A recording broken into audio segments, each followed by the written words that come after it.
In this video, we're going to show you what to look for after your tenant moves out. I'm Chris Grimes, owner of Verde Roofing and Construction. This is Connor, and this is a property that I own, and I had a tenant in for the last 18 months.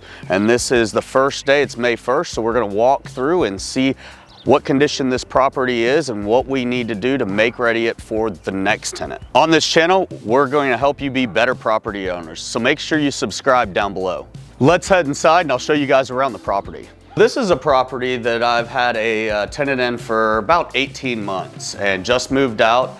We did rent it out semi-furnished, as you can see, so you'll notice furniture. Today's the first day that we're walking into this property. The tenant moved out, it was the 30th of last month, and here we are. So we're gonna be documenting damage so we can fix it up and get it right as rain for the next tenant. So as you can see, the prior tenant did leave things a little bit in disarray. So the first thing that we're going to do is get our cleaning team in here. Very important, one of the first things that you're gonna wanna do is have a great cleaning team on hand. Somebody that you can trust, that you've vetted. I've had my team with me for about the last 15 years, so completely comfortable having them have locks and access to the properties without fear of stealing.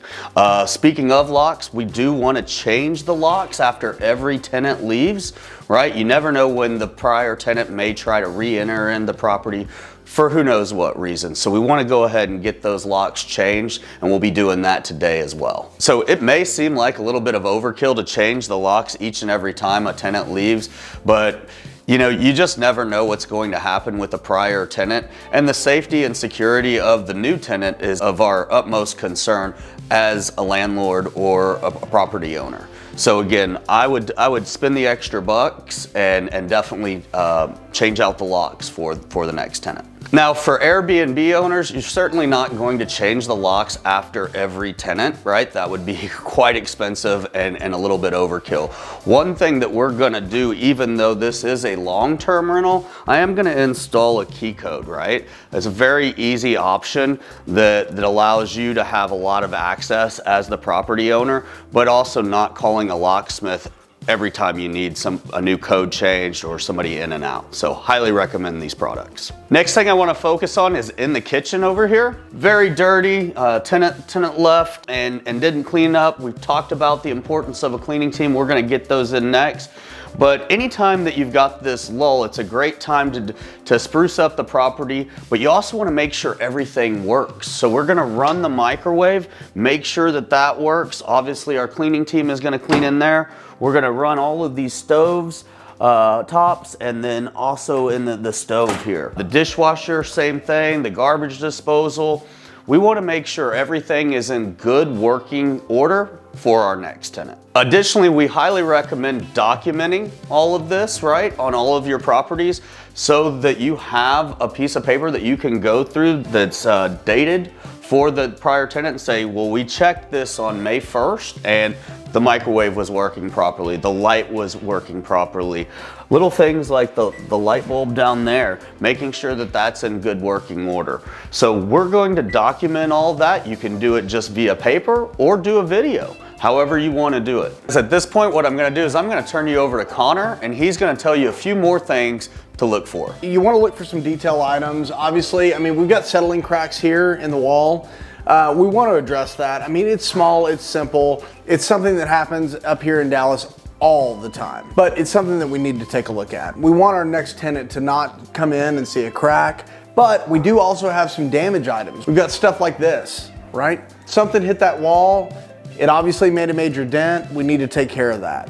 Very simple drywall issues, nothing too huge. Obviously our painters and everything like that can come in and take care of that. We want to take a look at our doors. We want to take a look and see, look, we've got a nick right here. Somebody obviously tried to push this door open, something like that. We want to address that. Whether that means a new door, whether that means we've got to just address this particular issue with some putty or something like that. Easy, simple. One of the next things we want to take a look at is our bathrooms, right? Our bathrooms are a big deal. Our tenants spend a lot of time in the bathroom. And so we want to make sure everything works, right?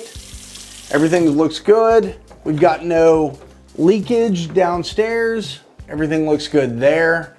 Obviously everything's a mess right now because our cleaning crew hadn't come through yet. Okay, we want to make sure our toilet's working.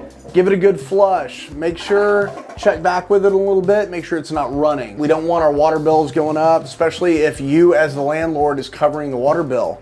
It's a big deal. Our shower, though dirty,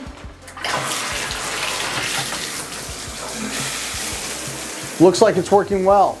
One thing I like to do is turn on a hot water, let it run for a little while. I'm gonna come back and check on that, make sure our hot water heater is performing properly. I wanna look all the way through. Look, right here, we need some caulk right there, okay? We need a little bit of paint. Everywhere around, this is what we call our make ready, right? We're making it ready for our next tenant. We wanna make sure that that next tenant is happy with what they have.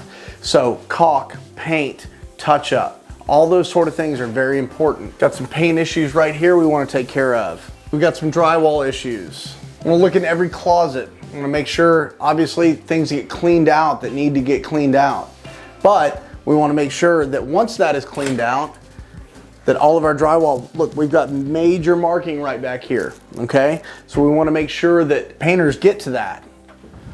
We wanna make sure our TVs work. We wanna make sure, do we have a Fire Stick in there? Is this an Airbnb that we're looking at that honestly, we put a Fire Stick in here for our Airbnb tenants? Did they take it?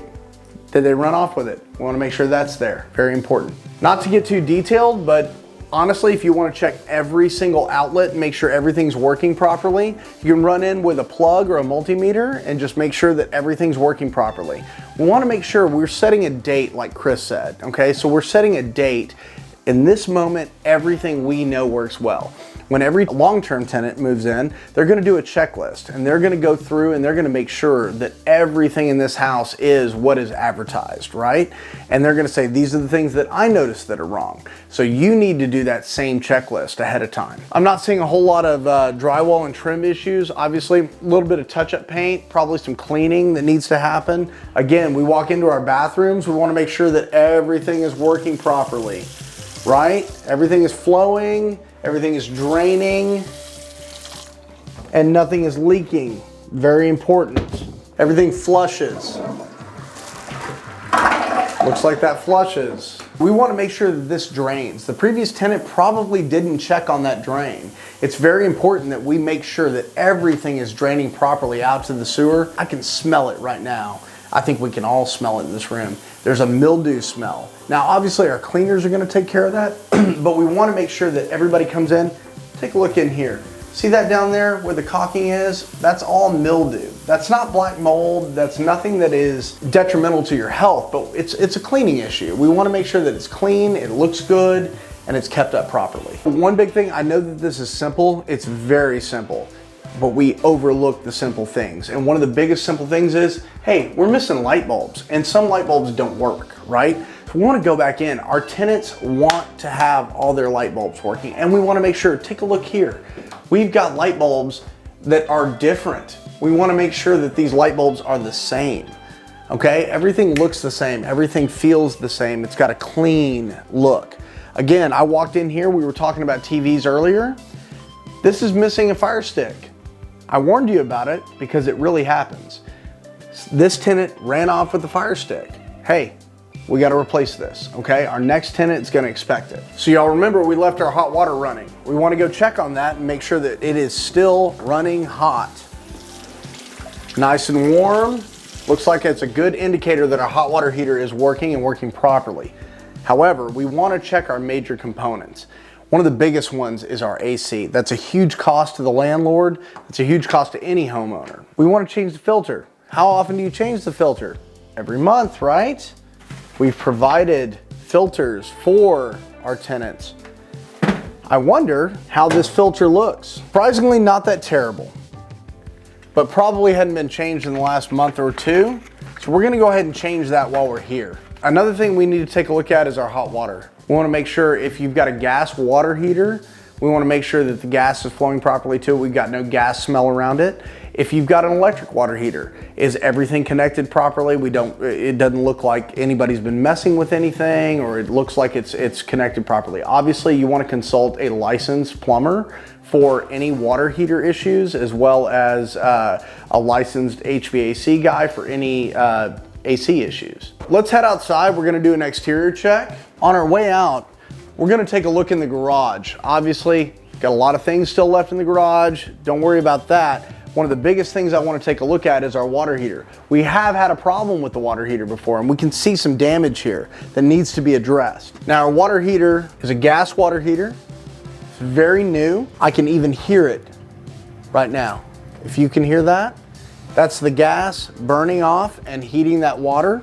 Okay, we want to hear that. We want to make sure, look, we've got damage here. This needs to be taken care of. See where this sheetrock has been cut before? Okay, this needs all new trim all the way around, as well as new paint, but we've got to get all this debris out of the way first. Now we're going to make our way outside. We're going to take a look at our outdoors. Things generally look very nice, okay? Our landscaping looks good, everything is pretty, but when we dig down inside, what are we really going to find? One thing I want to make note of is your lawn furniture. If you have it, okay, if you're an Airbnb landlord, if you are a long-term landlord that just happens to have some furnishings like we do here, make sure it's still here. Make sure it's not damaged. Take a look at it. Okay, it's important. It's expensive, right? We want to make sure that everything looks nice and is well kept. As we're walking around, we want to make sure that everything looks the way that it should, right? We know our landscaping looks nice. Obviously, it's beautiful, but we want to make sure that our foundation has proper drainage, right? Is all of our water falling away from the foundation? We don't want water building up against the foundation, okay? That's what's gonna cause major foundation issues over time. We wanna make sure that everything has a grade and a fall, okay? Obviously, we need to do a little work here. We can even see some water buildup right down here along the foundation line. Okay, so that's very important over the long term. As we're sitting right here, I want to take a look at our windows as well. Our windows, we want to make sure that there's no cracks, no dents in the exterior. We want to make sure that there's no holes in the windows or anything crazy like that. We want to make sure that everything's sealed properly, okay? So as I'm walking up here, I'm going to check along our windowsill and I'm going to make sure that that seal is proper, okay? And it is. And I want to check everything all the way around, and I'm going to make sure that everything's insulated properly and properly sealed. As Connor mentioned before, the AC unit in Texas, again, as a property owner, that's going to cost me a lot of money potentially. So I always want to make sure that we're doing everything in our power to maintain this unit. Let's walk over here. We can do a quick visual inspection. Let's see if the fans are going. We may even have Connor go in there and turn on the AC in a minute to make sure that we're spinning properly. Another thing that I like to do, and is highly recommended by most AC technicians, is go ahead and rinse this off. Rinse out this cage. Make sure that we're not restricting any airflow by any leaves that have built up in there. You know, any type of debris that's gotten over here. As you can see, a piece of plastic was sealed to the back here, so we want to remove that so no airflow is restricted. Then we're going to come over here, make sure our gutter system is all intact. No potential leaks. Here in a second, we're gonna jump up there on the roof and just double check everything on the roof. I know that's a little overkill, but given that I'm a roofer, I don't have any problems. If you have the slightest doubt about getting up on your roof, do not get on your roof. Contact a professional, they'll gladly get up there. And I do recommend getting a photo report of your roof and of your property every year. As we talked about during this video, we want to date and stamp the condition of this property, because if we have a hailstorm or any type of weather event that could cause, we want to show the insurance company, our partner in this deal, that hey, we've not only we're kept up with the property, but the prior condition that it was in. So highly recommending documenting the property condition before and after tenants move in and out. On this property, we've got an external gate. This gate in particular has a key code. That is for my maintenance team to come in to do the yard. On this particular property, I have weekly maintenance on the yard. And so we're gonna go out and change this code again. So we wanna change this code so again, we can feel secure. We've also got 2 garage doors here, right? Now, we can see some damage on this garage door. Unfortunately, that happened under my watch. That is something that I did, not the former tenant, but if that was the former tenant, that's something that we would deduct off their deposit and show them notice of it. And we'd get a secondary quote from that, from a third party, and put that in. I like to add on any damages to my property an extra 20%. And the reason that I do that is it's going to take time for me to schedule that. I also put that into my contract. We're going to want to make sure we change that access code, but what we're looking for, again, just like we're testing everything in the house, is this garage door coming down smooth? Is everything rolling perfectly? It is. We're also going to look down here. Do we have any dings and scratches? Did the prior tenant run their car into it? As you can see, there's several major components to a house as we've kind of gone through: the electrical, the HVAC, the roofing system. So I think it demonstrates on why you need to have a team of professionals put together. Or you could have a general contractor like us manage your property for you, or your maintenance part for you. Again, another thing that we want to talk about is the fence. Here in Texas, this is a large yard, as you can see, but fences are expensive. And one of the easiest ways to maintain this fence is to make sure the stain is still on it. So even though this is costly, the maintenance on this, to stain a fence like this, to not stain it is actually going to be more detrimental to your pocketbook. So highly recommend staining this. Here in Texas, probably every 2 to 5 years is a good time to take a look at that. Those are some tips on how to manage your property and what to look for when a long-term tenant moves out. Hopefully you learned something. If you did, subscribe and like. We're gonna have more videos like this to help you be a better property owner. If you need help maintaining your property, give us a call. We're here in the DFW area and we'd love to help you. We specialize in roofing and exterior work, but we can do everything.